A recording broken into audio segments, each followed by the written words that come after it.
जय श्री कृष्णा सर। आप सभी का मेरे चैनल पर स्वागत है।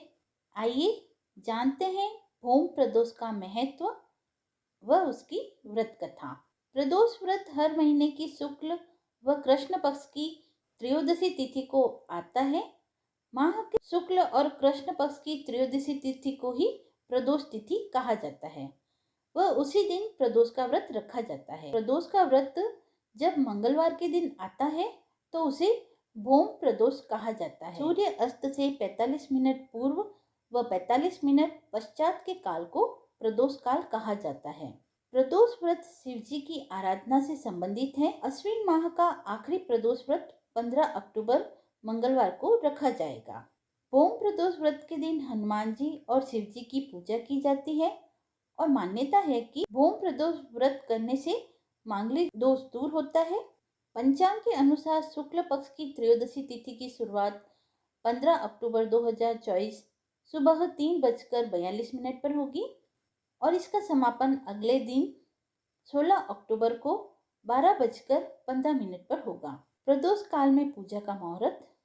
इस दिन पूजा का मुहूर्त शाम 5:51 से लेकर रात 8:21 तक रहेगा। धार्मिक मान्यता है कि भौम प्रदोष व्रत करने से आर्थिक दिक्कतें दूर होती है, साथ ही शनि की 7.5 और मांगलिक दोष भी दूर होता है। वहीं प्रदोष व्रत के दिन हनुमान जी और शिव जी की पूजा करने से उन दोनों की असीम कृपा प्राप्त होती है, जिससे मनुष्य में आत्मविश्वास, ओज व तेज बढ़ता है। आइए अब सुनते हैं भौम प्रदोष की व्रत कथा। अत्यंत प्राचीन काल की घटना है। एक नगर में बुढ़िया रहती थी। उसके मंगलिया नाम का एक पुत्र था। वृद्धा को हनुमान जी पर बड़ी श्रद्धा थी। वह प्रत्येक मंगलवार को हनुमान जी का व्रत रखकर तथा विधि विधान के अनुसार भोग लगाती थी। इसके अलावा मंगलवार को न घर लीपती थी और न ही मिट्टी खोदती थी। इस प्रकार से व्रत रखते हुए जब उसे काफी दिन बीत गए तो हनुमान जी ने सोचा, चलो आज इस वृद्धा की श्रद्धा की परीक्षा ली जाए। वे साधु का वेश बनाकर उसके द्वार पर जा पहुंचे और पुकारा, है कोई हनुमान का भक्त जो हमारी इच्छा पूरी करे। वृद्धा ने यह पुकार सुनी तो बाहर आई और पूछा कि महाराज जी क्या आज्ञा है। साधु वेशधारी हनुमान जी बोले कि मैं बहुत भूखा हूँ, भोजन करना चाहूंगा, तुम थोड़ी सी जमीन लीप दे। वृद्धा बड़ी दुविधा में पड़ गई। अंत में हाथ जोड़कर प्रार्थना की, हे महाराज, लीपने और मिट्टी खोदने के अतिरिक्त जो भी काम कहेंगे मैं करने के लिए तैयार हूँ। साधु ने 3 बार प्रतीक्षा कराने के बाद कहा, तू अपने बेटे को बुला, मैं उसे औंधा लिटाकर उसकी पीठ पर आग जलाकर भोजन बनाऊंगा। वृद्धा ने सुना तो उसके पैरों तले से जमीन खिसक गई, मगर वह वचनबद्ध थी। उसने मंगलिया को पुकारा और साधु महाराज के हवाले कर दिया, मगर साधु ऐसे ही मानने वाला न था। उन्होंने वृद्धा के हाथ से ही मंगलिया को औंधा लिटाकर उसकी पीठ पर आग जलाई। आग जलाकर दुखी मन से वृद्धा अपने घर के अंदर चली गई। साधु जब भोजन बना चुका था तो उसने वृद्धा को बुलाकर कहा कि वह मंगलिया को पुकारे ताकि वह भी आकर भोजन कर ले। वृद्धा आंखों में आंसू भरकर कहने लगी कि अब उसका नाम लेकर मेरे हृदय को और न दुखाओ। लेकिन साधु महाराज न माने तो वृद्धा को भोजन के लिए मंगले को पुकारना पड़ा।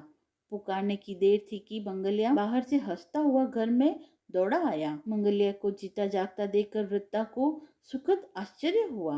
वो साधु महाराज के चरणों में गिर पड़ी। साधु महाराज ने उसे अपने असली रूप में दर्शन दिए। हनुमान जी को अपने आंगन में देखकर वृद्धा को लगा कि उसका जीवन सफल हो गया। हे प्रभु, जिस प्रकार आपने बुढ़िया पे कृपा की, उसी प्रकार अपने सभी भक्तों पर ऐसी ही कृपा बनाए रखना। आइए सुनते हैं बुढ़िया और हनुमान जी की कहानी। बहुत समय पहले की बात है। किसी गांव में एक बुढ़िया रहती थी। उसके एक बेटे और बहू भी थे जो उसी के साथ रहते थे।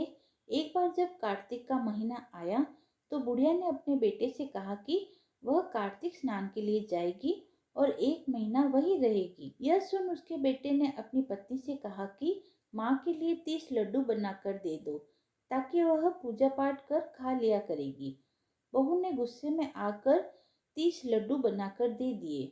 बुढ़िया नदी किनारे कार्तिक स्नान को गई और वहीं एक किनारे पर झोपड़ी बनाकर रहने लगी। बुढ़िया रोज सवेरे उठकर स्नान करती और जैसे ही एक लड्डू निकाल कर खाने लगती, तो हनुमान जी बंदर के रूप में आते तो बुढ़िया वह लड्डू खुशी से बंदर को दे देती।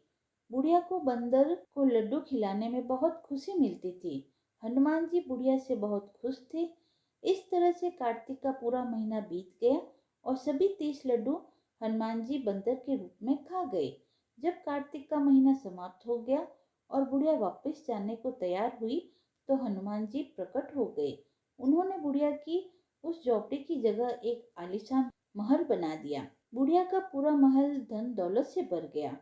उसकी सारी बीमारी भी दूर हो गई। यह सब होने पर वह अपने बेटे के पास गई।